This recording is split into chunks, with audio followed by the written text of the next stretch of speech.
मेरा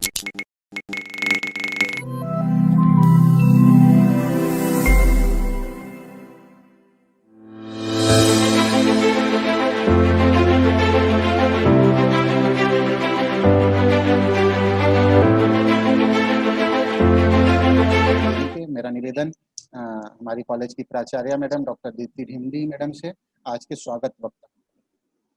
thank you so much doctor Jitendra ji. और जैसे आपने बताया है कि हमारी 6 पिछली श्रृंखलाएं बहुत ही सफलतापूर्वक वेबिनार की चली हैं और उसी की एक कड़ी में ये आज का values and teaching learning current practice and perspective, ये जो आज हमारा आज का जो ये विषय है, ये एक बहुत ही अन्य विषयों की तरह बहुत महत्वपूर्ण और एक सामाजिक समस्या के रूप में भी है, क्योंकि devaluation of values is the biggest one of the biggest problem of our society। तो आज इस विषय पे बोलने के लिए हमारे साथ प्रोफेसर त्रिपाठी जी हमारे साथ हैं। मैं उनका बहुत बहुत स्वागत करती हूँ। और ये कोशिश रहेगी, जैसा कि हमारे 1986 की नेशनल एजुकेशन पॉलिसी जो रिवाइज्ड 1992 में थी, उसमें भी ये कहा गया है कि उच्च शिक्षा में या शिक्षा में किस प्रकार से वैल्यू एडेड होनी चाहिए, मूल्य परक शिक्षा पर विशेष ध्यान दिया गया है, क्योंकि क्राइसिस ऑफ वैल्यूज हमें बहुत सारे एस्पेक्ट्स में दिख रही है। तो एक ऐसे विषय के लिए जो आज हमारे स्पीकर हैं, मैं प्रोफेसर साहब का बहुत बहुत स्वागत करती हूँ विवेक परिवार की ओर से, और अपने समस्त पार्टिसिपेंट्स का भी स्वागत करती हूँ। और स्वागत है हमारी मैनेजमेंट मेंबर्स का और टीम, जो हमारी टेक्निकल टीम है, कोऑर्डिनेटर हमारे IQAC के डॉक्टर जितेंद्र जी और कोऑर्डिनेटर विवेक कॉलेज के डॉक्टर हितेश जी, इंजीनियर अनुज, इन सब का लेक्चर कुछ एक सकारात्मक एक सोच और एक दिशा हमारी उच्च शिक्षा को जरूर प्रदान करेगा, क्योंकि ये एक ऐसा पहलू है जो शिक्षा से तो जुड़ा हुआ है और जिसको ऐड किया गया है, लेकिन शायद जो प्रैक्टिस की है वो कहीं कमी हमें दिखाई देती है, जो इसके लिए दिशा निर्देश के लिए कि हम सब शिक्षा से जुड़े किस प्रकार इसको आगे अपनी सोसाइटी की वेल बीइंग के लिए कर सकते हैं, डेवलपमेंट के लिए। उसके लिए मैं बहुत बहुत स्वागत करती हूँ। धन्यवाद। Thank you ma'am, thank you so much आज के स्वागत वक्तव्य के लिए। और हमेशा से हमारे लिए गर्व का विषय रहा है जब भी हम अपने टीचर त्रिपाठी सर के बारे में बात करते हैं या उनके परिचय के बारे में बात करते हैं, तो हम गर्व का अनुभव करते हैं। आज फिर से ये मौका हमें मिला है। प्रोफेसर त्रिपाठी सर पिछले 36 वर्षों से उच्च शिक्षा में शोध और शिक्षण कार्य में संलग्न कार्य कर रहे हैं।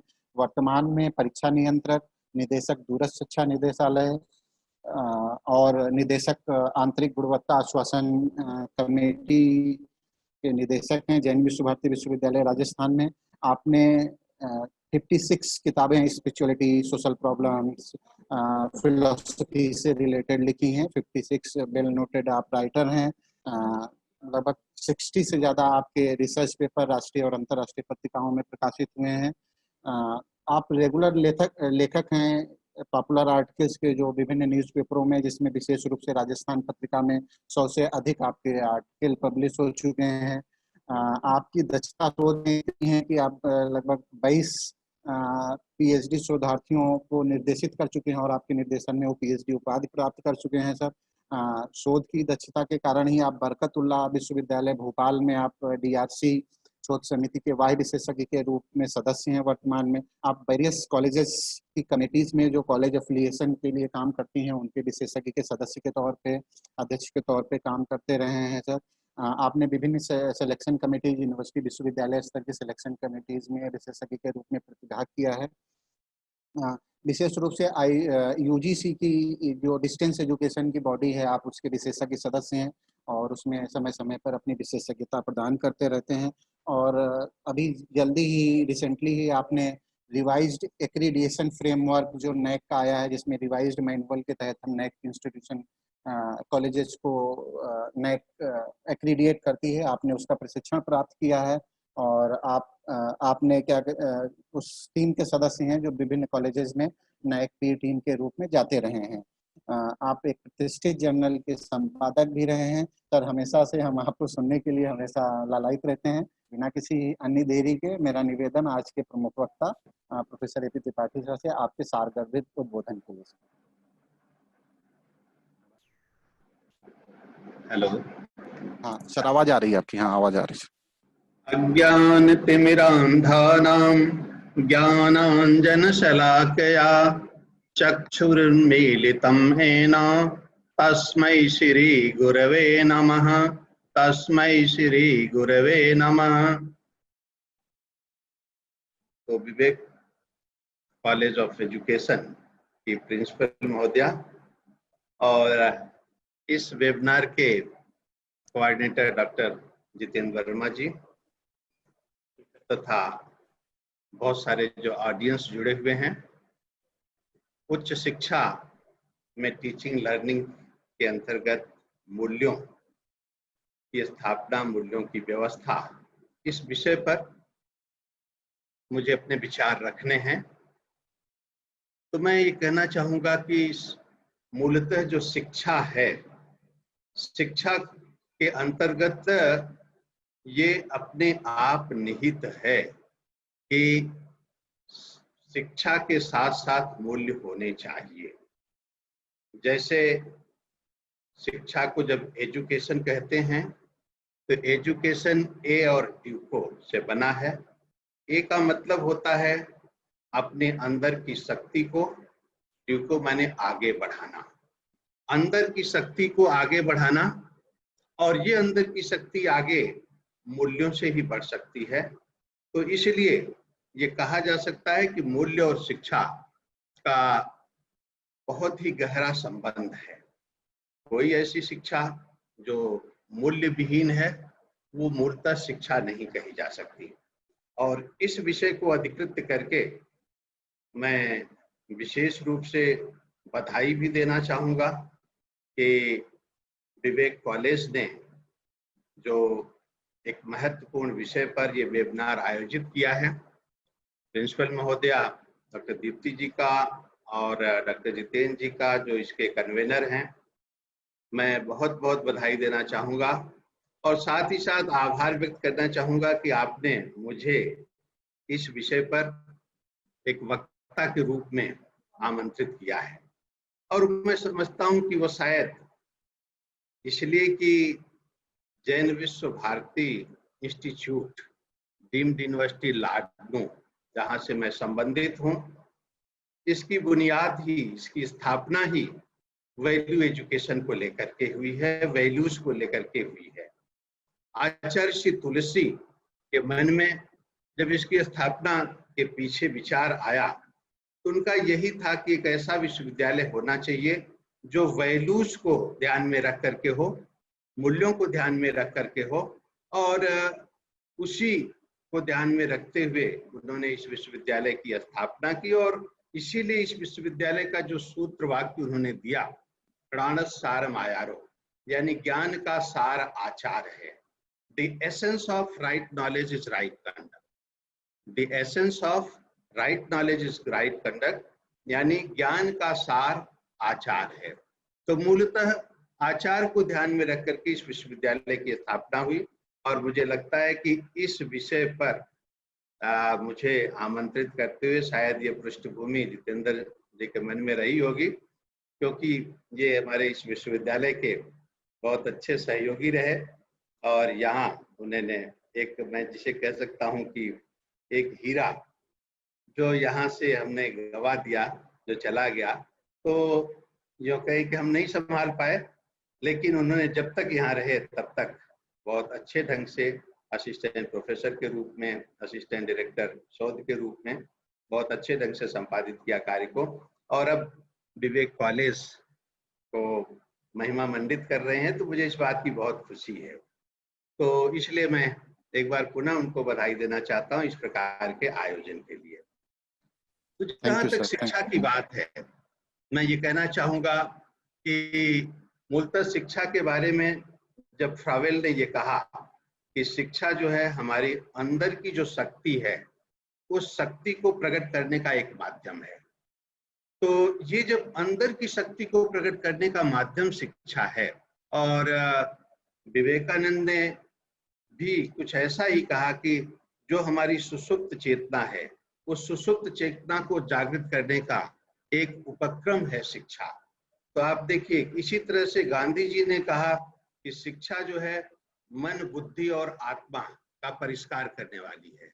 तो ये जो महापुरुष, महान विभूतियों ने शिक्षा के बारे में जो ये शब्द किए, तो मुझे लगता है कि अपने आप शिक्षा के साथ मूल्य जुड़ा हुआ है, मूल्य अपने आप शिक्षा के साथ जुड़ा हुआ है।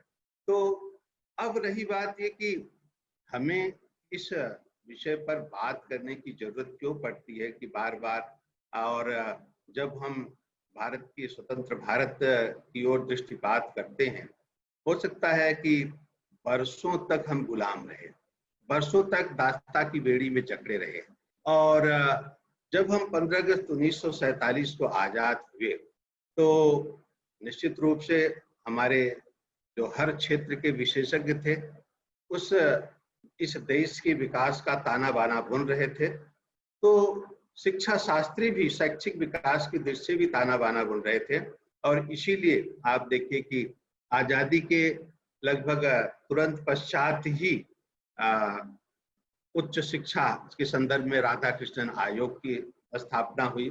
और राधा कृष्णन आयोग ने उच्च शिक्षा की दृष्टि से जो अपने सुझाव दिए, तो उन सुझावों में सबसे महत्वपूर्ण जो विचार रहे वो कुछ इसी तरफ दृष्टिपात करते हैं कि उच्च शिक्षा जो है वो एक तरह से व्यक्ति के विवेक को जागृत करे, व्यक्ति में अनुसंधान की प्रवृत्ति को विकसित करे, व्यक्तित्व विकास पर बल दे। तो ये जो व्यक्तित्व विकास पर बल देना, विवेक को जागृत करना, ये जो सुझाव उनके रहे, तो कहीं न कहीं हम स्पष्ट रूप से कह सकते हैं कि मूल्यों की बात वहां भी हुई। उसके पश्चात मुदालियर आयोग जो माध्यमिक शिक्षा आयोग के रूप में रहा, वहां भी व्यक्तित्व विकास की बात हुई, मूल्यों की बात हुई। फिर कोठारी आयोग जो हम कह सकते हैं कि कोठारी जो मूल रूप से विश्वविद्यालय अनुदान आयोग के अध्यक्ष के रूप में उन्होंने इस आयोग की अध्यक्षता करते हुए बहुत अच्छे अपने सुझाव दिए। तो उनका भी ये मानना था कि शिक्षा के साथ मूल्य होने चाहिए। पर विषम स्थिति ये है कि हमारा जो एक तरह से हम कह सकते हैं कि जो मूल शिक्षा नीति बनी, वो शिक्षा नीति के अंतर्गत भी रही। और अभी जो 2017 की शिक्षा नीति, अभी बहुत सारे विमर्श उसमें हो रहे हैं, विमर्श होकर के जो सामने आएंगे उसमें भी मूल्यों की बात हो रही है। और इवन जो है हम कह सकते हैं कि NAAC जो है, national assessment and aggregation council, आप सब जानते होंगे कि उसमें भी जो 7 स्केल है असेसमेंट के, और उसमें जो अंतिम है हेल्दी प्रैक्टिसेस के, वो हेल्दी प्रैक्टिसेस में भी मूल्यों की बात ही महत्वपूर्ण है कि यानी विश्वविद्यालयों में किस तरह से मूल्य को हेल्दी प्रैक्टिसेस के रूप में, और भी हेल्दी प्रैक्टिस किस रूप में है, तो उसमें मूल्य का भी समायोजन एक तरह से है। तो अब ये सारे आयोग, और आज जब हम देखते हैं कि लगभग 900 विश्वविद्यालय और 45,000 कॉलेजेस पूरे देश में जो है शिक्षा के विकास की दृष्टि से काम कर रहे हैं, और हमारे जो महान व्यक्तित्व रहे, चाहे वो विवेकानंद हो, चाहे अरविंद घोष हो, चाहे गांधी हो, चाहे राधा कृष्णन हो, मैं आचार्य तुलसी को भी मानता हूँ, इन सब ने जो है शिक्षा के साथ साथ मूल्य की बात की। और खास तौर से मैं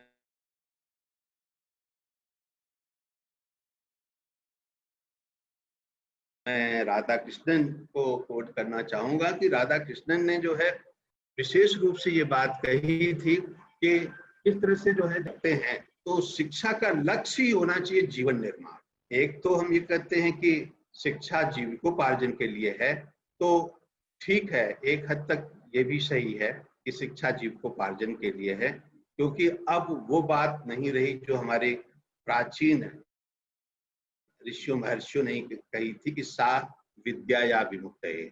सा विद्या या विमुक्तये की जो बात आई कि विद्या वो है, ज्ञान वो है, शिक्षा वो है जो हमें मोक्ष की ओर ले जाती है। तो ये जो हमारे ऋषि महर्षियों ने कही कि मूलतः शिक्षा का उद्देश्य जो है, द अल्टीमेट एंड जो शिक्षा का है वो दैट इज लिबरेशन, वो मोक्ष है। और इसीलिए हमारे जो शास्त्र हैं, उपनिषद है या गीता है या वेद हैं, सब जगह जो है ज्ञान की बात कही गई है कि भाई ज्ञान से पवित्र कोई चीज नहीं। गीता तो साफ साफ कहती है कि ज्ञानात् पवित्रम नास्ति, ज्ञान से पवित्र कोई चीज नहीं है। ऋते ज्ञानात् न मुक्ति, जो उपनिषदों में आया है, ज्ञानादेव मुक्ति, ज्ञान से मोक्ष होता है। तो प्राचीन ऋषि महर्षियों ने तो साविद्या या विमुक्ति की बात कही, लेकिन आज क्या हो रहा है कि साविद्या या नियुक्त, साविद्या या नियुक्त। आज जो विद्या है वो माना जा रहा है कि वो नियुक्ति के लिए है। यानी आज सफल कौन माना जा रहा है? जिसने जो है अपने डिग्री प्राप्त करने के पश्चात नियुक्ति प्राप्त कर लेता, आज उसे सफल माना जा रहा है। और जो नियुक्ति नहीं प्राप्त कर लेता, भले ही वो कितना मूल्यवान हो, कितना सक्षम हो, समर्थ हो, योग्य हो, लेकिन आज की जो यूं कहें कि जो शिक्षा की कसौटी है, उसमें वो अपने आप को खरा नहीं उतार पाता, यानी नियुक्ति नहीं प्राप्त कर पाता, तो उसको असफल घोषित कर दिया जाता है, चाहे वो कितना भी मूल्यवान क्यों ना हो। तो मेरा मतलब ये है कि आज जीविकोपार्जन महत्वपूर्ण हो गया है, जीवन निर्माण महत्वपूर्ण नहीं हुआ है। लेकिन मैं ये विशेष रूप से कहना चाहूंगा कि ठीक है, जीविकोपार्जन महत्वपूर्ण है, लेकिन अगर जीविकोपार्जन के साथ साथ जीवन निर्माण नहीं हुआ है, व्यक्तित्व का निर्माण नहीं हुआ है, क्योंकि ये आप मान के चलिए कि अगर मान लीजिए एक इंजीनियर है, एक इंजीनियर की जो कारगुजारी है, एक इंजीनियर के जो बुरे कार्य हैं, हो सकता है वो तो केवल फाउंडेशन में नींव में दब करके ही रह जाएं, कोई विशेष चर्चा ना हो। एक डॉक्टर का जो बुरा कार्य है या उसकी जो कारगुजारी है, हो सकता है कब्र में दब करके रह जाए।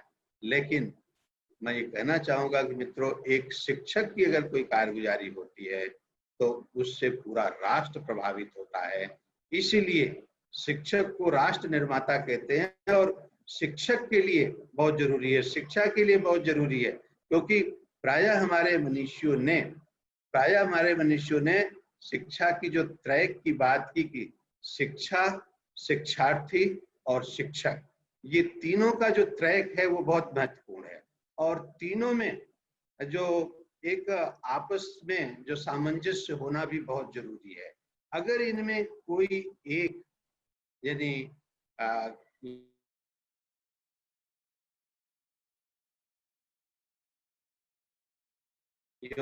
कह सकते हैं कि गलत है या उसकी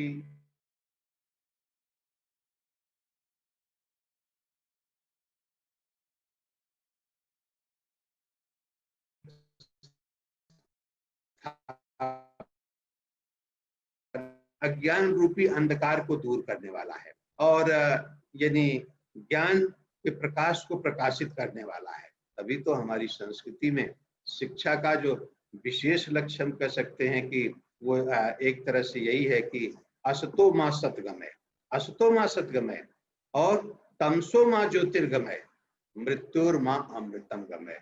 ये जो हमारा सूत्रवाक्य, जिनको हम शिक्षा के कर्णधार लोग भूल चुके हैं, इसको ध्यान में रखना चाहिए। शिक्षा से जुड़े हुए हर शख्स को इस बात पर विशेष ध्यान रखना चाहिए कि चाहे वो विद्यार्थी हो, चाहे वो शिक्षक हो, चाहे वो अभिभावक हो, जो भी सब शिक्षा से जुड़े हुए हैं, शिक्षा के शुभेच्छु हैं, उनका ये लक्ष्य तो होना ही चाहिए कि असत्य से सत्य की ओर। हमारे जो चरणन्यास हैं वो अस्तो मां सतगमय, असत से सत्य की ओर होने चाहिए, और तमसो मां ज्योतिर्गमय, अंधकार से प्रकाश की ओर होना चाहिए। इसीलिए ज्ञान जो है हमें प्रकाश की ओर ले जाता है, शिक्षा हमें प्रकाश की ओर ले जाता है। और हमारी जो संस्कृति का अंतिम लक्ष्य है कि अमृत की ओर जाना, मृत्यु से अमृत की ओर जाना, ये हमारा अंतिम लक्ष्य है। मैं तो समझता हूँ कि जीवन का सन्निकट लक्ष्य वो हो सकता है, नौकरी हो सकती है, नियुक्ति हो सकती है, जीवन का जो सन्निकट लक्ष्य है, क्योंकि हम सांसारिक जीवन जी रहे हैं और सांसारिक जीवन के लिए विशेष रूप से मैं कह सकता हूं कि जब कणाद ने कहा कि धर्म किसे कहते हैं, तो कहते हैं यथोभ्युदय निःश्रेयः सिद्धि सा धर्म है। धर्म तो वो है जो यथोभ्युदय यानी अभ्युदय की स्थिति को प्राप्त कराता है। संसार में जब हम रह रहे हैं तो सांसारिक विकास की बात करता है, तो और फिर उसके पश्चात निःश्रेयः सिद्धि, जो हमारा अंतिम लक्ष्य है वो मोक्ष की प्राप्ति है। तो देखिए, यदि इस तरह की व्यवस्था की गई कि जब हम संसार में हैं तो हम अभ्युदय को प्राप्त करें और वो अभ्युदय मूल्यों के साथ हो। तो मूल्यों के साथ अभ्युदय को प्राप्त कराना ये शिक्षा का महत्वपूर्ण उद्देश्य है।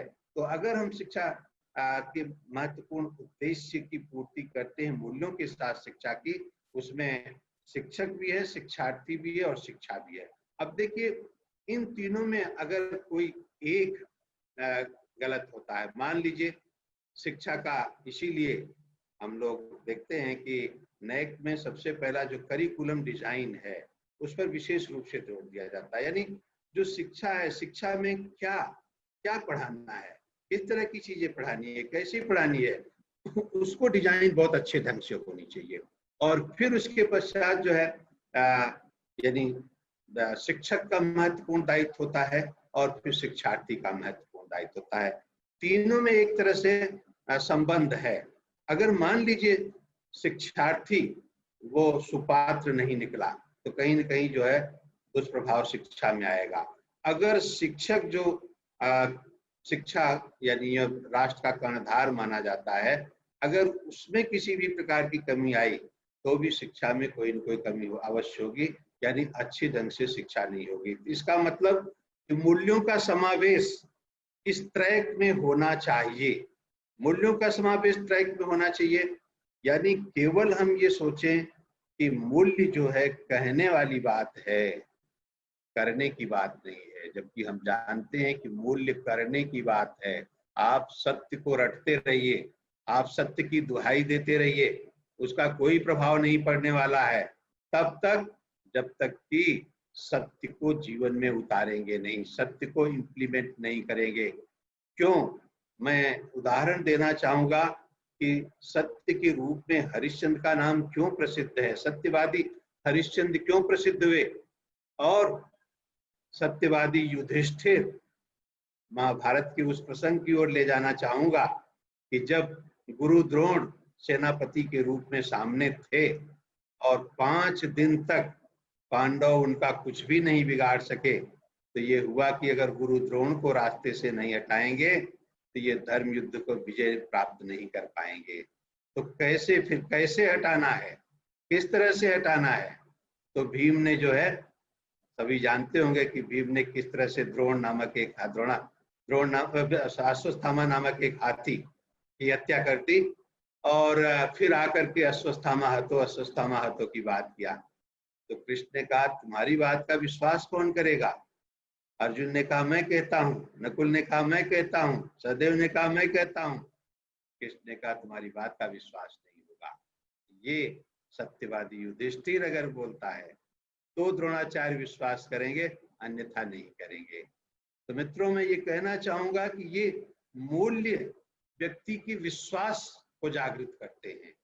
अगर आप चाहते हैं कि आप एक विश्वसनीय व्यक्ति बने तो निश्चित रूप से आपको शिक्षा के साथ साथ मूल्यों को अंतर्निहित करना होगा। और जब युधिष्ठिर ने अश्वत्थामा हतो नरो कुंजरो वा कहा, वो बात अलग थी कि अश्वत्थामा हतो नरो उनके कान में पहुंचा और वो शोक विवल हो गए और उस समय उनको रास्ते से हटाया गया। तो ये एक उदाहरण इस रूप में है कि विश्वास जो है मूल्यों के आधार पर होता है। अगर सत्यवादी हरिश्चंद्र अमर हुए हैं, सत्य के प्रति उनकी अडिग आस्था थी। सत्यवादी युधिष्ठिर अमर हुए हैं तो सत्य यानी मूल्य के प्रति उनकी अडिग आस्था थी। इसीलिए मैं कोट करना चाहूंगा हजारी प्रसाद द्विवेदी को कि उन्होंने ये कहा कि करने वाला इतिहास निर्माता होता है, करने वाला इतिहास निर्माता होता है, लेकिन कहने वाला वो इतिहास रूपी रथ चक्र के नीचे पिस कर रह जाता है। इसीलिए कहावत बनी कि कथनी से करनी भली। तो ये कथनी से करनी भली। एक बार एक शिष्य गुरुजी के पास गया, गुरुजी से पूछा कि गुरुजी मुझे कुछ ज्ञान की बात बताइए। तो गुरुजी ने कहा कि बेटा, अभी तक जो तुम जानते हो कि अच्छी चीज है, जाकर उसे करना शुरू कर दो। जो कुछ जानते हो कि अच्छी चीज है, उसे जाकर करना शुरू कर दो। तो दुर्भाग्य यही है कि हम सब जानते हैं कि सत्य बोलना अच्छी बात है, चोरी करना बुरी बात है, और परिग्रह करना भी अच्छा नहीं है, हिंसा करना अच्छी बात नहीं है, झूठ बोलना अच्छी बात नहीं है। ये सब हम जानते हैं, लेकिन जो हम जानते हैं उसे कर नहीं पाते। तो हम तो, और खास तौर से विशेष रूप से कहना चाहूंगा कि व्यक्ति की सबसे बड़ी कमी है कि वो अपने को जानने की कोशिश नहीं करता, वो दूसरों को जानने की कोशिश करता है। यानी मैं क्या हूं वो कभी ये नहीं कोशिश करेगा। और इसीलिए बहुत अच्छी बात कही गई है कि बुरा जो देखन में चला, बुरा न मिलिया को, जो दिल को जो आपना मुस्सा बुरा न कोई। इसका मतलब कि व्यक्ति को अपने आप, कहते हैं ना कि जब आप दूसरों पर अंगुली निर्देश करेंगे, एक अंगुली निर्देश दूसरों पर करेंगे तो बाकी की अंगुलियां आपकी ओर निर्देश करेंगी। इसलिए जरूरी है कि आप जो है पहले अपने आप को देखो, अपने आप को जानो। हम इस मामले में हम अपने आप को जानने की कोशिश नहीं करते। इसीलिए महात्मा सुकरात ने कहा कि नो योरसेल्फ, अपने आप को जानो, क्योंकि जब आप अपने आप को जानते हो, और इसीलिए हमारे भगवान महावीर ने कहा अप्पा दीपो भव, अप्पा दीपो भव, और महात्मा गौतम बुद्ध ने कहा आत्मदीपो भव, यानी अपने आप को प्रकाशित करो। जब हम अपने आप को प्रकाशित करेंगे तो निश्चित है कि दूसरे प्रकाशित होंगे। तो पहले हमारी कोशिश होनी चाहिए कि जब तक हम अपने आप को प्रकाशित नहीं करेंगे, अपने आप को ज्ञानवान नहीं बनाएंगे, अपने आप को मूल्यवान नहीं बनाएंगे, तब तक हमारी बात का दूसरों पर कोई प्रभाव नहीं पड़ेगा। अगर हम चाहते हैं कि हमारी बात का दूसरों पर प्रभाव पड़े, आप सोच सकते हैं कि एक सिगरेट पी करके व्यक्ति अगर वो मंच पे जाता है और वो ये कहता है कि धूम्रपान बहुत बुरा है, धूम्रपान नहीं करना चाहिए, सिगरेट पीना बंद करना चाहिए, तो लोग उसकी बात को कैसे सुनेंगे, उसकी बात को कैसे मानेंगे? यानी खुद जब तक हम इम्प्लीमेंट नहीं करते तब तक जो है दूसरों को हम उसके बारे में अगर कुछ कहते भी हैं उस बात का कोई प्रभाव नहीं पड़ता है। तो इसलिए यानी एक शिक्षक जो है, शिक्षक को ये चाहिए कि सबसे पहले वो अपने आप को देखे, अपने चरित्र को देखे, क्योंकि एक शिक्षक अगर वो राष्ट्र का निर्माण कर रहा है, हम सब ने शिक्षक के रूप में चाणक्य को देखा कि किस तरह से चाणक्य ने चंद्रगुप्त का निर्माण किया, ऐसे चंद्रगुप्त का निर्माण किया कि वो एक राष्ट्र खड़ा हो गया। तो ये जो है, मैं इस संदर्भ में एक दृष्टांत की ओर ध्यान आकृष्ट करना चाहूंगा कि एक बार जो है सिकंदर महान और उनके गुरु अरस्तु दोनों जा रहे थे, तो रास्ते में एक नदी पड़ी और नदी थोड़ा विकराल रूप धारण कर रही थी, प्रवाह तेज था। तो अब सिकंदर ने कहा कि गुरुदेव पहले मैं नदी पार करूं ताकि ये पता लग जाए कि नदी कितनी गहरी है, और यदि लेकिन गुरु कहता है नहीं, मैं गुरु हूं, मेरा धर्म है कि मैं पहले रास्ता दिखाऊं फिर उस रास्ते पर तुम चलो। तो देखिए गुरु और शिष्य में ये वार्तालाप चल रहा था कि पहले कौन। अंत में जब परिणाम की बात आ गई कि सिकंदर ने ये कहा कि गुरुदेव अगर एक सिकंदर जाता है तो एक अरस्तु जाता है तो हजारों सिकंदर मिलकर के एक अरस्तु पैदा नहीं कर पाएंगे, लेकिन अगर एक सिकंदर जाता है तो जो अरस्तु ऐसे हजारों सिकंदर को पैदा कर सकते हैं। इसका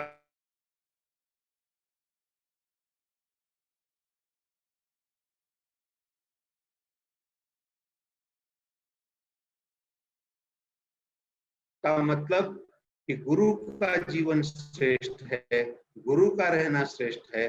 गुरु रहेगा तो हजारों शिष्य दे देगा।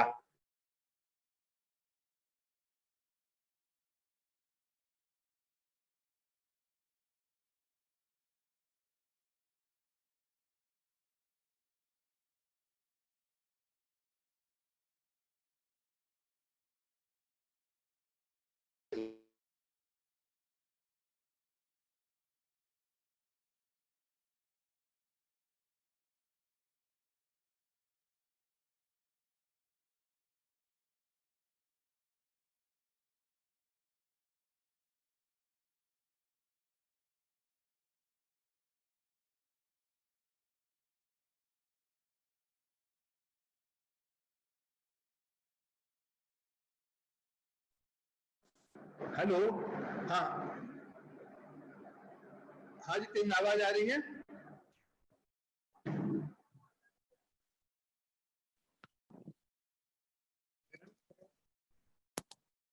डिस्कनेक्ट हो गया।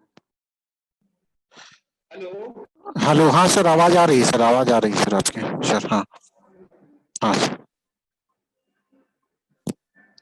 तो ये जो है, तो इसका मतलब कि उस ट्रैक में, यानी गुरु जो है वो बहुत महत्वपूर्ण है, राष्ट्र का निर्माता है, कर्णधारों का कर्णधार है। तो उसका जो है मूल्यवान होना बहुत जरूरी है, चरित्रवान होना बहुत जरूरी है। अगर पर प्रभाव पड़ेगा, छात्र प्रभावित होता है, इसलिए गुरु का चरित्र होना चाहिए। लेकिन ठीक है, ऐसा देखा जाता है कि एक ही कक्षा में बहुत सारे छात्र होते हैं, लेकिन हम ये देखते हैं कि पढ़ाने वाला एक शिक्षक, जैसे हम सब अगर प्राचीन उदाहरण भी देखें तो गुरु द्रोणाचार्य ने तो पांडवों को भी पढ़ाया और कौरवों को भी पढ़ाया। लेकिन किस तरह से पांडव धर्म के साथ थे और कौरव जो है अधर्म के साथ थे। तो ये जो है अब इसके पीछे जो है क्या लॉजिक हो सकता है कि गुरु तो एक ही था पढ़ाने वाला, लेकिन कभी कभी ऐसा होता है जैसा कि कहा गया कि गुरु यानी शिष्य की पात्रता भी बहुत जरूरी है। विद्या ददाति विनयम विनयाद याति पात्रताम, पात्रत्वात् धनम आपनोति धनात् धर्म ततो सुखम। यानी विद्या तो विनय देती है और विनय से पात्रता आती है, और पात्रत्वात् धनम आपनोति, पात्रता से धन आता है, और धन से धर्म आता है, और धर्म से सुख होता है। तो यहाँ जो धर्म से सुख की बात की गई है वो परम सुख की बात की गई है, अल्टीमेट जो एंड है उसकी बात की गई है। तो इस तरह से जो जीवन के जो मूल्य हैं वो कितने महत्वपूर्ण मूल्य हैं जो कि शिक्षा के माध्यम से आते हैं। हम अगर अपनी प्राचीन संस्कृति में देखें तो मैं थोड़ा प्राचीन संस्कृति की तरफ ध्यान ले जाना चाहूंगा कि किस तरह से जीवन निर्माण हमारे जो महापुरुष हुए हैं उनका हुआ है। एक राजा दिलीप की बात जो है कालिदास करते हैं, राजा दिलीप की बात, कि आप देखिए कि दिलीप का निर्माण कैसे हुआ कि एक गाय के लिए राजा दिलीप ने अपने आप को उत्सर्ग करने के लिए तत्पर हो गए। एकात पत्रम जगतः प्रभुत्वम नवम वयः कांतम दंबपुश्च अल्पस्य हेतुर बहुहात मिक्षन विचार मूढ़ो प्रतिभासमेतम। यानी राजा दिलीप जो है गाय की सेवा कर रहे थे कि अचानक एक सिंह आ गया और वो कहता है कि मैं इस गाय को खाऊंगा। तो आप देखिए कि राजा दिलीप कहते हैं कि गाय के स्थान पर तुम मेरे को ग्रहण करो, गाय को छोड़ दो, क्योंकि गाय की सेवा में मैं लगा हूं। अब आप सोचिए कि एक राजा एक गाय की रक्षा करने के लिए, तो वो सिंह सोचता है एकांत पत्रम जगता प्रभुत्वम, यानी राजा जो है वो एक छत्र जिसका अधिकार है। और चलो भाई, अगर राजा बूढ़ा है कल मर जाएगा तो चलो आज गाय की रक्षा करने के लिए वो अपने आप को उत्सर्ग कर दिया। तो वो सोच रहा है कि नहीं, ये तो नवम वयः कांतमितम वपुश्च, ये तो इसकी अवस्था भी नई अवस्था है, यानी बूढ़ा भी नहीं है, वृद्ध भी नहीं है, युवावस्था को है, और शरीर से तेज भी निकल रहा है। मान लीजिए बहुत सारे रोग शरीर में है तो चलो कल मरना है आज मर जाए, वो भी नहीं है। तो नवम वयः कांतमितम वपुश्च। फिर वो कहता है अल्पस्य हेतु और बहुहात मिक्षन, यानी छोटे से हेतु के लिए तुम इतना बड़ा त्याग कर रहे हो, ऐसा लग रहा है कि विचार मूढ़ो प्रतिभास में था। मेरी निगाह में तो ऐसा लग रहा है कि तुम मूर्ख हो। अब आप सोचिए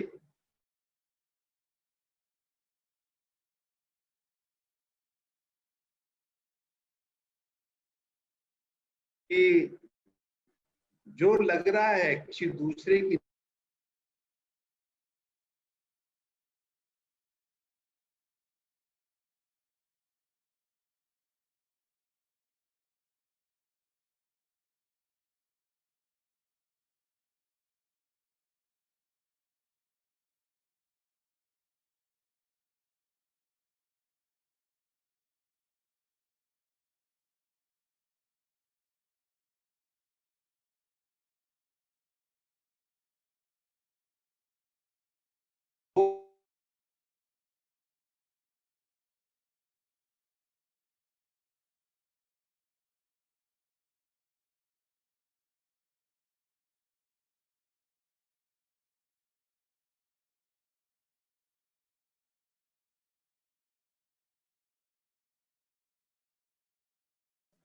पार्टिसिपेंट्स ध्यान देंगे, नेटवर्क इशू की वजह से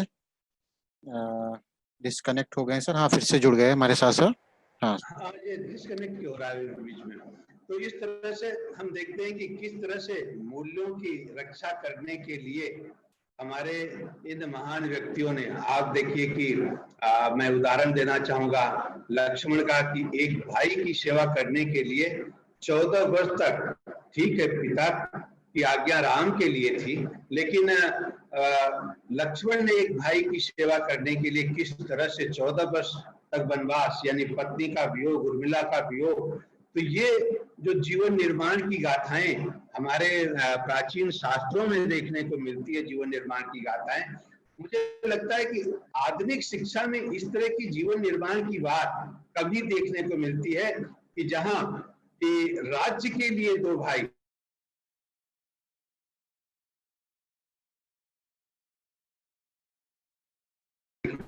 आपस में ये कह रहे हैं कि नहीं भैया, राज्य पर आपका अधिकार है। यानी भरत कह रहा है राम से कि भैया आप बड़े हैं, आपका अधिकार, राज्य तुम्हें दिया है, इसलिए राज्य के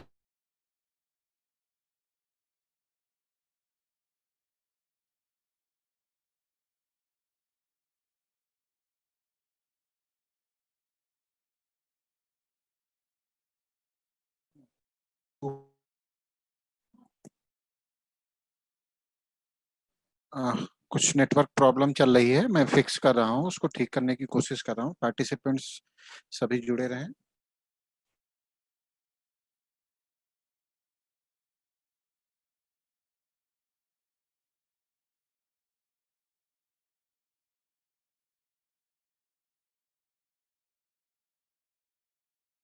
जब मूल्य, हाँ हेलो, तो ये कहना चाहूंगा कि जब मूल्यों का क्षरण होता है तो आप देख लीजिए कि स्थिति महाभारत काल की, रामायण काल में जो है मूल्यों का तो वरण हो रहा है, लेकिन महाभारत काल में मूल्यों का क्षरण हो रहा है। एक भाई दूसरे भाई से कह रहा है सूर्याग्रम नैव दास्यामि बिना युद्धेन केशव, कि हे केशव, मैं तो आप 5 गांव की बात कर रहे हैं, मैं तो पांडवों को जो है सुई की नोक के बराबर जमीन नहीं दूंगा। तो आप इससे समझ सकते हैं कि किस तरह से मूल्यों का क्षरण रामायण काल के पश्चात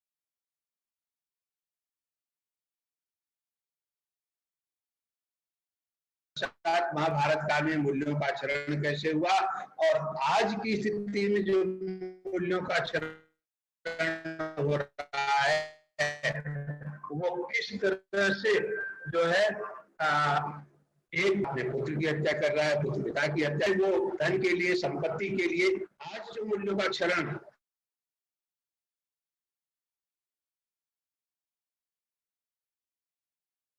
संकट क्यों है, किस लिए है, तो मैं जहां तक समझता हूं कि आज व्यक्ति जो है वो भौतिकवादी अधिक हो गया है, और भौतिकवादी अधिक होने के कारण हर चीज में अपना लाभ देखता है। वो पढ़ाई में भी अपना लाभ देखता है, वो कुछ भी काम करेगा वो गीता को भूल गया, गीता के पाठ को भूल गया है कि व्यक्ति को कर्तव्यनिष्ठ होना चाहिए, अपने यानी जो मूल्य है, अब एक विद्यार्थी का मूल्य क्या है? केवल पढ़ना, उसे पढ़ना चाहिए, यानी पढ़ाई पर ध्यान देना चाहिए। एक शिक्षक का मूल्य है कि वो कर्तव्यनिष्ठ पढ़ाने का काम करे, लेकिन दोनों आज भूल गए अपने कर्तव्य को। आज बहुधा ये देखा जाता है कि टीचर जो है क्लासरूम में ना पढ़ा करके वो जाकर के कोचिंग में पढ़ाता है, और शिक्षक, अब जो विद्यार्थी है क्लासरूम में न पढ़ करके वो कोचिंग में जाकर के पढ़ता है। ये जो मूल्यहीनता देखने को मिल रही है दोनों तरफ से, कि विद्यार्थी क्लासरूम में नहीं पढ़ना चाहता, शिक्षक क्लासरूम में नहीं पढ़ाना चाहता। ये जो मूल्यहीनता, मूल्यों का संकट है, ये मैं समझता हूँ कि जो स्वार्थ लिप्सा है, जो कर्तव्य निष्ठा का अभाव है, जो गीता ये कहती है कि भाई कर्म करो, कर्मण्येवाधिकारस्ते मां फलेषु कदाचन मां कर्म फल हेतुर्भुः माते संगोष्ठ कर्मणि। केवल कर्म में अधिकार है, फल प्राप्ति में नहीं है। लेकिन आज का मानव जो है वो फल प्राप्ति पर पहले ध्यान दे लेता है। इससे हमें क्या मिलेगा? आपको कहा गया ये काम करना है, पहले गुरुजी बता दीजिए कि इससे मिलेगा क्या। यानी वो गीता को भूल गया है कि परिणाम की चिंता नहीं करनी है। योगस्थ कुर्कर्माणि संगम त्यक्त्वा धनंजय सिद्ध सिद्धियों समो भूत्वा समत्वम योगयुज्यते। यानी आज वो समता का भाव भूल गया है। सिद्धि हो या सिद्धि हो, जय हो या पराजय हो, या मान हो या अपमान हो, कुछ भी हो, हमें अपने कर्तव्य को करना है। यानी कर्तव्य निष्ठ होना आज व्यक्ति भूल गया है। सबसे बड़ी बात देखने को मिलती है हर क्षेत्र में। आज डॉक्टर जो है वो अपने पेशे में कर्तव्य भाव को भूल गया, इंजीनियर अपने पेशे में भूल गया, शिक्षक अपने पेशे में भूल गया। यानी सब जो कर्तव्य निष्ठ जिस तरह का होना चाहिए, वो ज्यादातर ऐसा देखा जा रहा है कि कर्तव्य निष्ठा तो भूल गई है, स्वार्थ लिप्सा हावी हो रही है। और इसीलिए जो चाहे सामाजिक अव्यवस्था हो, चाहे धार्मिक अव्यवस्था हो, चाहे आर्थिक अव्यवस्था हो, राजनीतिक अव्यवस्था हो, ये सभी जो अव्यवस्थाएं हैं उस क्षेत्र के मूल्य लोग भूलते जा रहे हैं। यानी आज जो वैयक्तिक मूल्य है कि व्यक्ति को सत्यवादी होना चाहिए, व्यक्ति को अहिंसक होना चाहिए, व्यक्ति को अपरिग्रही होना चाहिए, व्यक्ति को जो है किसी की संपत्ति को हाथ नहीं लगाना चाहिए, व्यक्ति को अपनी इंद्रियों पर संयम रखना चाहिए, व्यक्ति को चाहिए कि वो संयम रखे, हर चीज पे संयम रखे, व्यक्ति को चाहिए कि वो समता भाव रखे, सेवा भाव रखे, व्यक्ति को चाहिए कि वो क्षमा भाव रखे, सहिष्णु बने। लेकिन आज का व्यक्ति जो है वो इन सबको भूल गया। जो वैयक्तिक मूल्य हैं, जो व्यक्ति को आगे बढ़ाते हैं, वो व्यक्ति भूल गया है। यानी जो ब्रैडले ने कहा my place and my service, यानी हर व्यक्ति को समाज में एक स्थान मिला है। अगर वो उस स्थान के अनुरूप कार्य करता है, विद्यार्थी विद्या मंदिर में जाकर पढ़ने का काम करे, लेकिन आज का विद्यार्थी क्या कर रहा है कि विद्या परिसर में जाकर के जिंदाबाद मुर्दाबाद के नारे लगा रहा है।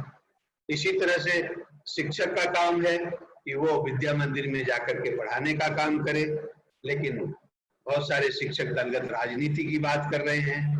डॉक्टर जो है क्या कर रहा है कि डॉक्टर जो है बहुत सारे जो है यानी पेशेंट को हाथ तब लगाता है जब एडवांस पेशगी मिल जाती है।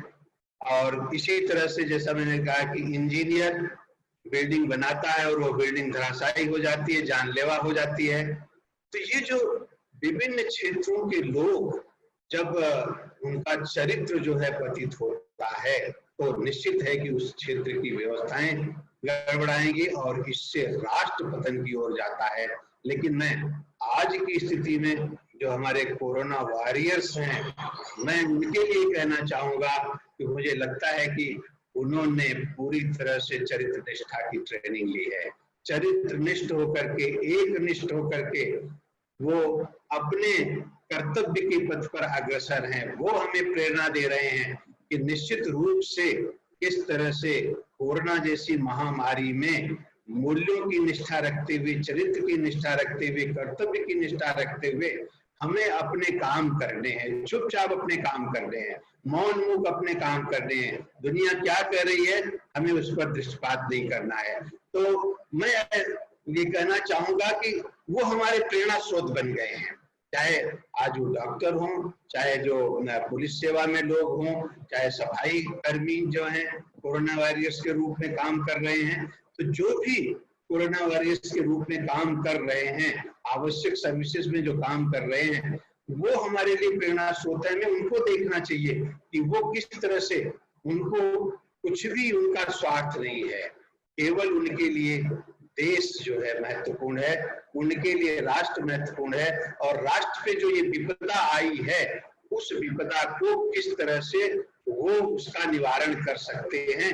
इसलिए हम ये कह सकते हैं कि वो मूल्यों की बात कर रहे हैं, चरित्रनिष्ठ होकर के काम कर रहे हैं। तो मैं ये कहना चाहूंगा एक संदेश के रूप में भी, जो प्रायः मैं कहता भी हूँ कि घर में मेरे लगी हो या लगे आपके, आग तो आग है ना हवा दीजिए, जिनके दामन गीले हैं मैले हैं दिल, उनको भी पैर प्यार से नहलवा दीजिए, उनको भी पैर प्यार से नहलवा दीजिए। ये हर राष्ट्र के हर व्यक्ति का ये कर्तव्य है कि ऐसा नहीं कि पड़ोस में आग लगी है और हमारी संवेदना सूख गई है और हम उनको मदद करने की अपेक्षा हम खड़े होकर के तमाशा देखते रहे और ताली बजाते रहे। कभी कभी बहुत दुख होता है जब एक 4-5 बदमाश एक महिला के साथ सड़क पर छेड़खानी करते हैं और लोग उसका वीडियो बनाते हैं। आप देखिए वीडियो वायरल हो जाएगा, लेकिन उस महिला को बचाने का प्रयत्न नहीं हो रहा है। इसी तरह से कोई नदी में डूब रहा है, उसका वीडियो वायरल हो जाएगा, लेकिन उसको बचाने का प्रयत्न नहीं होगा। एक यानी एक्सीडेंट हुआ, सड़क पे तड़फड़ा रहा है, उसको बचाने के स्थान पे उसका वीडियो वायरल किया जाता है। तो ये जो विषम समस्या है, मुझे लगता है कि हमारी शिक्षा में जरूर कोई न कोई कमी है, जिससे इन जो मूल्य होने चाहिए उनमें कमी दिखलाई पड़ती थी। एक तरफ तो ये स्थिति है, दूसरी तरफ कोरोना वायरस की स्थिति है। तो कोरोना वायरस के लिए कहना चाहूंगा कि जो कलम सरीखे टूट गए पर झुके नहीं। आज देखिए जो कोरोना वायरस के कहना चाहूंगा कि जो कलम सरीखे टूट गए पर झुके नहीं, उनके आगे दुनिया शीश झुकाती है। वो कलम जो किसी कीमत पर बेची नहीं गई, वो मसाल की तरह उठाई जाती है। तो ये अगर व्यक्ति जो है इस तरह से, जैसा कोरोना वायरस ने आज करके दिखाया है, अगर ऐसा ही सब व्यक्ति करने लगे तो निश्चित रूप से जो है उनको उनके प्रति विश्वास होगा, उनकी लोग पूजा करेंगे, उनकी लोग अर्चना करेंगे।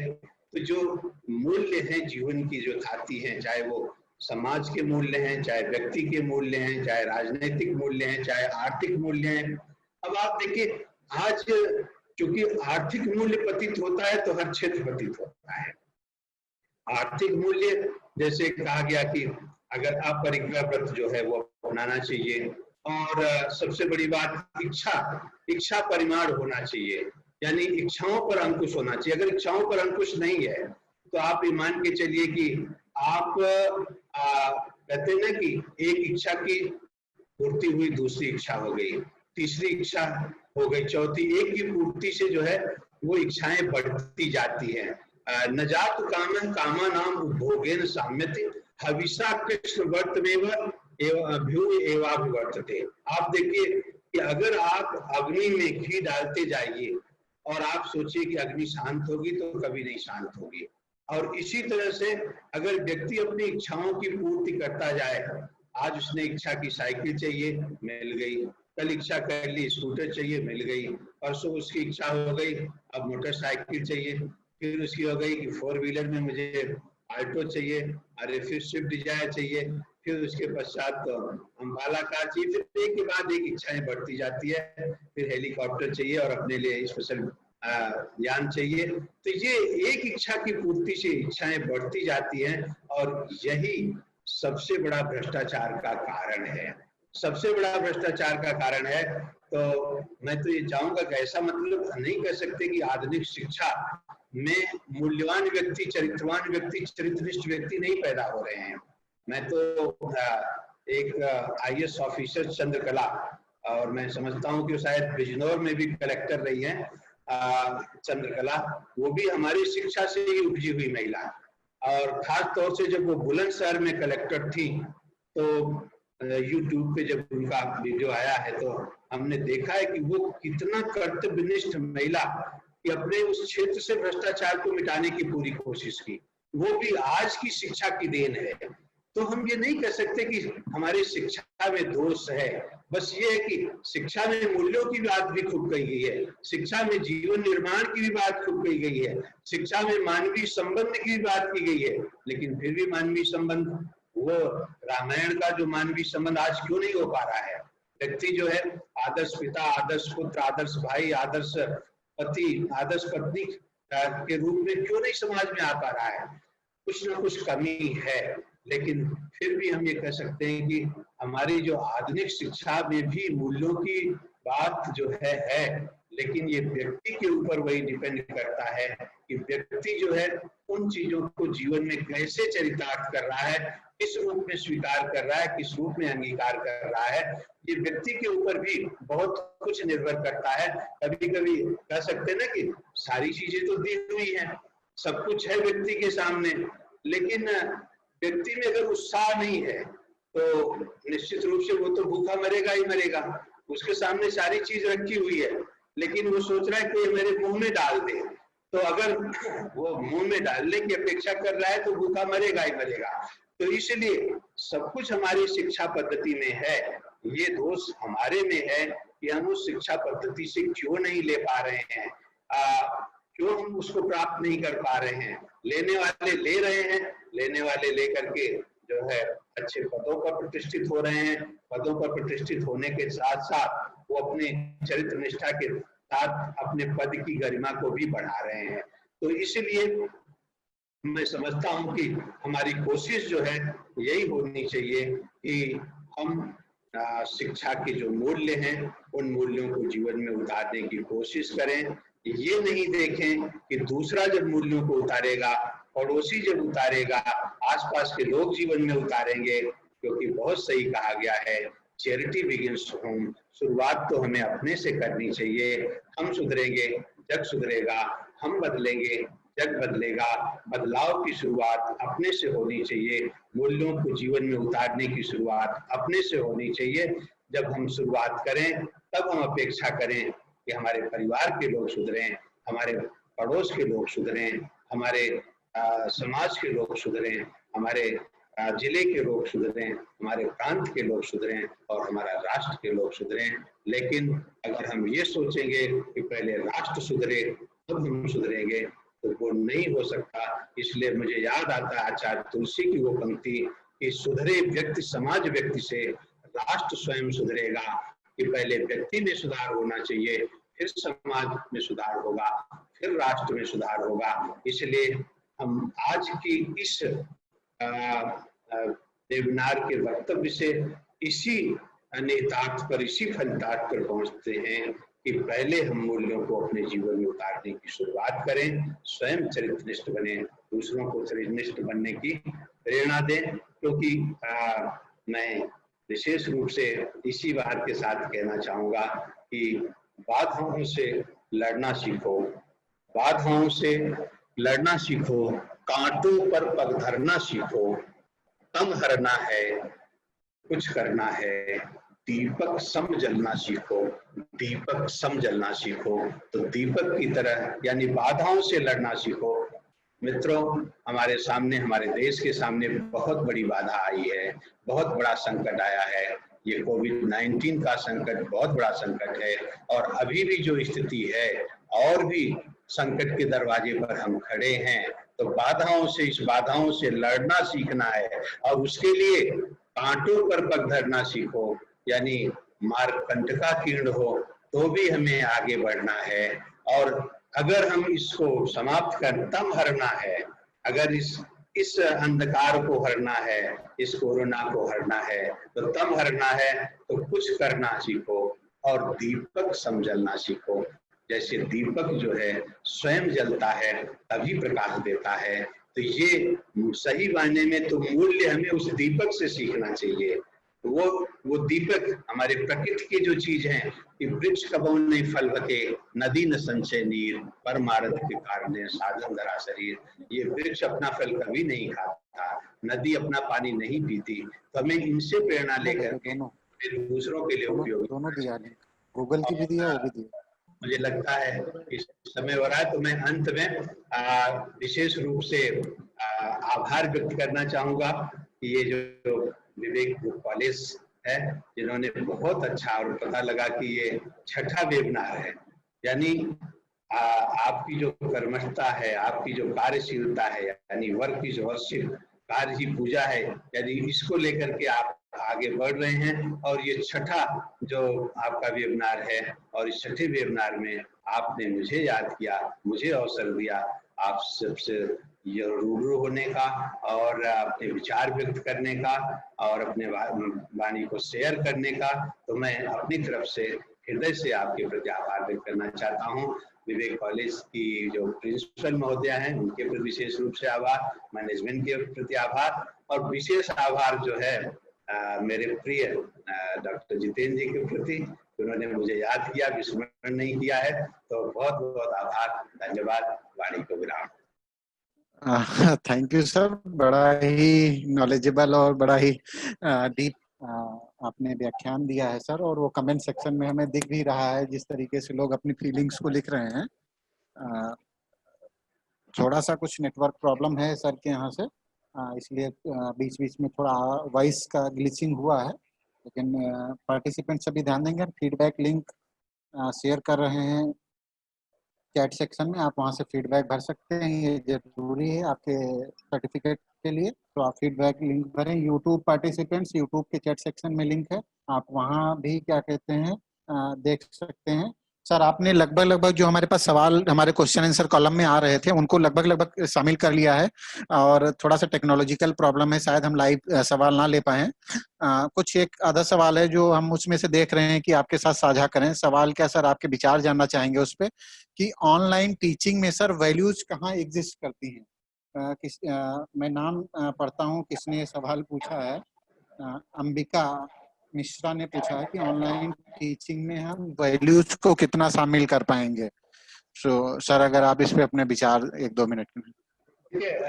मैं तो विशेष रूप से यही कहना चाहूंगा कि ये जो वैल्यूज है, वैल्यूज का संबंध व्यक्ति से है।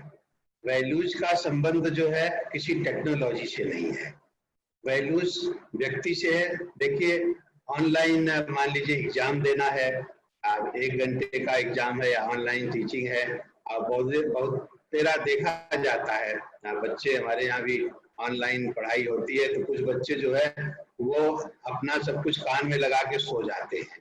अब आप देखिए कि कुछ बच्चे पढ़ रहे हैं लेकिन कुछ सो रहे हैं, और इसी तरह से परीक्षा होगी तो निश्चित रूप से कुछ लोग जो है सही ढंग से सवाल का जवाब देंगे, कुछ लोग ताक झाक करेंगे।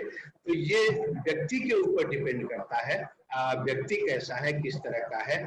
तो मैं समझता हूँ कि लेकिन फिर भी जैसे टेक्नोलॉजी में भी इस तरह का प्रोविजन किया जाता है कि अगर एग्जाम है 1 घंटे का, तो इस तरह के पेपर होने चाहिए कि बच्चा अगर इधर उधर ताक झाक करने की कोशिश करता है तो निश्चित रूप से अगर 20 सवाल हैं तो उसके 10 सवाल छूट जाएंगे। और तो ये टेक्नोलॉजी में जो चीजें निर्माण की जाती है तो उसके साथ साथ वैल्यूज को ध्यान में रखा जाता है। लेकिन मैं फिर कहना चाहूंगा कि जो ताक झाक करने वाले हैं वो करेंगे, भले ही उनका सवाल छूट जाए। तो ये व्यक्ति के ऊपर वैल्यूज डिपेंड करता है। तो मैं यही चाहूंगा कि व्यक्ति यानी टेक्नीशियन जो है, टेक्नोलॉजी के विशेषज्ञ पूरी कोशिश करते हैं कि इस तरह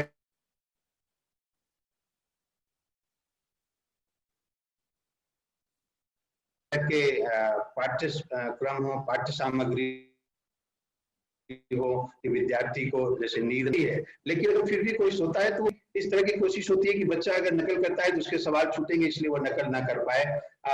लेकिन फिर भी अगर कोई करता है तो ये व्यक्ति की कमजोरी है।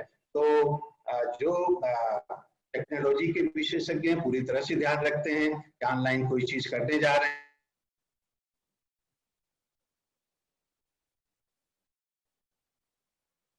हैं तो हम किस तरह से मूल्यों के तहत हम कर सकते हैं, ये उसकी कमजोरी है, न कि वो टेक्नोलॉजी की कमजोरी। हाँ, थैंक यू सर, बड़े अच्छे से आपने एक्सप्लेन किया सर। समय भी हो रहा है, हमारा टाइम लिमिट पूरा हो रहा है, लेकिन फिर भी मुझे एक सवाल और, उन्होंने अपना नाम नहीं लिखा है, लेकिन उन्होंने कहा कि आज के समय में हम गीता और वेद के ज्ञान से दूर जा रहे हैं और उससे हम भटक रहे हैं, तो उसको कैसे हम अपने जीवन में शामिल करें? निश्चित रूप से बहुत अच्छा सवाल व्यक्ति का है। इसका मतलब देखिए यही है कि अगर इस तरह का प्रश्न व्यक्ति कर रहा है, इसका मतलब उसके मन में आस्था है। तो यही अगर आस्था का निर्माण व्यक्ति में होगा तो निश्चित रूप से हम जो हमारे प्राचीन मूल्य हैं, प्राचीन धरोहर हैं, प्राचीन शास्त्र हैं, गीता की वाणी है, हम उनको जीवन में उतारेंगे। लेकिन अगर आस्था समाप्त हो गई तो जैसा जिन्होंने प्रश्नकर्ता जो हैं, मुझे लगता है कि इनकी आस्था है, और ऐसे अगर लोगों की आस्था रहेगी तो निश्चित रूप से हम भटकेंगे नहीं।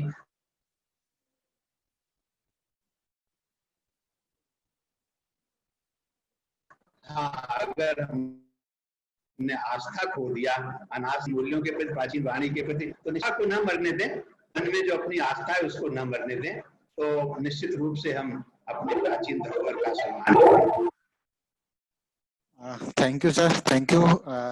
समय भी हो रहा, मेरा निवेदन है हमारी कॉलेज की प्राचार्य मैडम से अपना माइक और वीडियो ऑन करने के लिए और वोट ऑफ थैंक्स के लिए मैम। हाँ, धन्यवाद एक बार फिर से डॉक्टर जितेंद्र जी, और मैं बहुत बहुत धन्यवाद व्यक्तिगत तौर पर प्रोफेसर साबका सर का मैं करना चाहती हूँ कि आज तो उनका जो व्याख्यान था वो कुछ इस प्रकार सा था जैसे तपती हुई फर्श पर बूंदों का पड़ना, एक शीतल बयार का आना जब हम बहुत दिनों से टेक्नोलॉजी और स्किल, कोरोना, लॉकडाउन ऐसे विषयों पे जब हम चर्चा कर रहे थे, तो इससे हटकर एक उस तरफ लेके जाना जहां आत्म मूल्यांकन और आत्मचिंतन की बातें की गई। सर की सारी बातें जो आज का जो निचोड़ रहा है, तो कहाँ उन्होंने जहां से शुरू करी बातें कि सा विद्या या विमुक्ते,